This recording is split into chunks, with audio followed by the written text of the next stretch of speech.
Clara Schumann, and is virtuoso an insult? That's not the title of my paper, but I'm starting to think that it should be. So, the rise of German Romanticism in the 19th century and its associated philosophical movements to elevate German esteem through music were riddled with ironies, attempts to move the masses while condescending them, ambitiously created transcendental culture by focusing on the Innigkeit and the instinct, and the fabricated conflicts of composer intent against audience reception. In the eye of this cultural hurricane are the performers, particularly pianists, who function as the live canvas of music to carry out from the composer to the audience. This is a result of the patronage system getting out and the capitalist system and the rise of the amateur in. Side effects in a society shifting at large towards self-improvement, either as a dilettante or as a worshiper of the religion of music. Both versions encouraged the rise of public concerts. Pianists are particularly at role here in the rise of the public concert, because they are uniquely placed to be soloists in performance more of the time than other instrumentalists might be. They happen to embody a cross of the heroism ideal and interest in musical spirituality, focusing on one person and the soul of that one person. Evolving piano mechanics happen to also place an additional challenge to the performers, because the timbres and the mechanics were still not as regulated as they are today, which made performance an interesting, less predictable thing. Clara Wieck Schumann, a quick bio. She was a prodigy. Her primary musical education was by her father, Frederick Wieck, and she later, of course, we all know, married Robert Schumann, who was often featured in her concerts as she premiered her works, but also the works of several other composer friends. Robert Schumann's musical journalism work, that being his primary musical work, aside to composing, influenced her keen interest in bringing new music to the fore. Her highly prolific concertizing career was extraordinary. She had her solo debut at age 11. She was an internationally recognized pianist by the time she was 20, and she made her final public performance at age 71, which means her concertizing career lasted for 60 years. Relatively few compositions. She was not reliant on composing as a career, but she did write music when it struck her, and this made her music, her small output, incredibly noteworthy in that it was not influenced or necessitated by capitalism and money. And somehow, between all that work, 8 children, and several personal tragedies, at the end of every side of her family, from her parents to her children, she continued to teach. A new term emerges in the early 19th century with the rise of concerts and the solo performer. Is a term called pianism, and pianism is defined as the artistry or the technicality of playing the piano, as well as the composition of piano music. What may qualify as good pianism was difficult to standardize at a time when pianos were even less regulated than before, but the important aspect of this study is the emergence of pianism as a consideration at all. an increased attention beyond mechanical ability to artistry, which at its core is the consideration of composer's intent, the performer's artistic interpretation, and the audience reception at varying degrees of importance. A reflection of German Romanticism's increased focus on effort and meaning and intention and effect, rather than the surface reflection or the temporary moment, is shown here in the consideration of pianism. Art is about what it makes you think or feel, even if for a moment, but this culture more so values the challenge,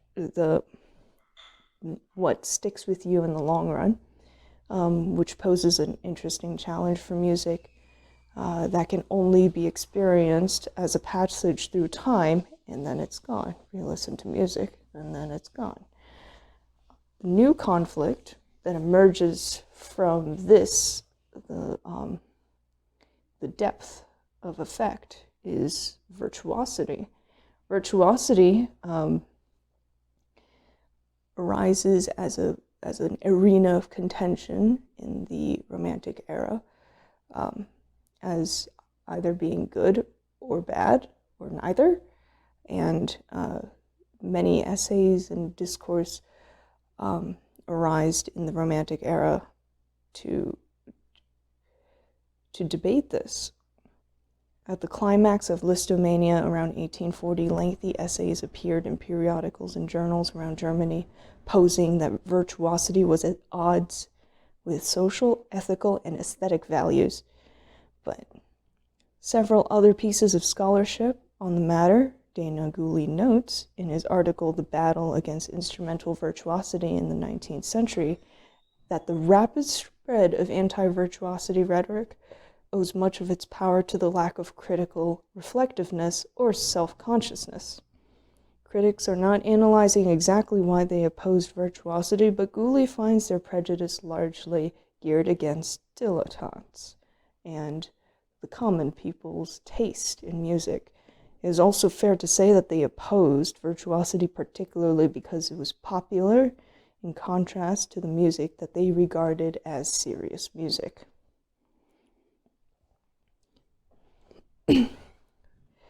Which brings us to Clara's programmatic choices in her concerts. As a successful and long-running pianist, her career gives us a rare opportunity to see a singular performing artist adapt to the cultural shifts around her, and in turn, this shows us what people were really interested in and what they were receptive to artistically, musically.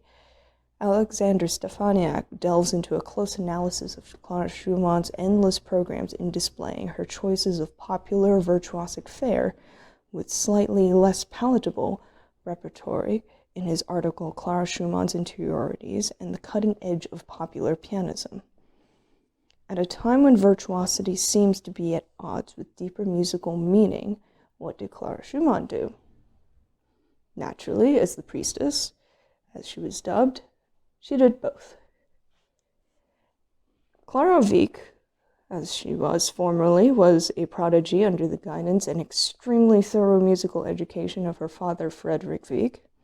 Her technical capabilities of handling virtuosic fare enabled her to utilize such music without a need to solely focus on it. These included pieces such as Etudes by Henselt and Fantasies by Thalberg, which are, interestingly enough, pieces that are not well known today and are no longer part of our regular canon. Her focus on the German canon that we regard as Beethoven and Bach, and newer music that was starting to join that specific canon, such as Mendelssohn and Robert Schumann, was always present, but increases around 1850 and afterwards. Her early concert career balanced less accessible music with more popular fare, but in the 1850s began phasing out these popular showpieces. She expressed her own distaste in her marriage diary After she performed Beethoven's sonatas for two of her husband's colleagues, she said, "Their cultivation is directed more at virtuosity than at true music." An interesting contrast. A Bach fugue, for example, bores them.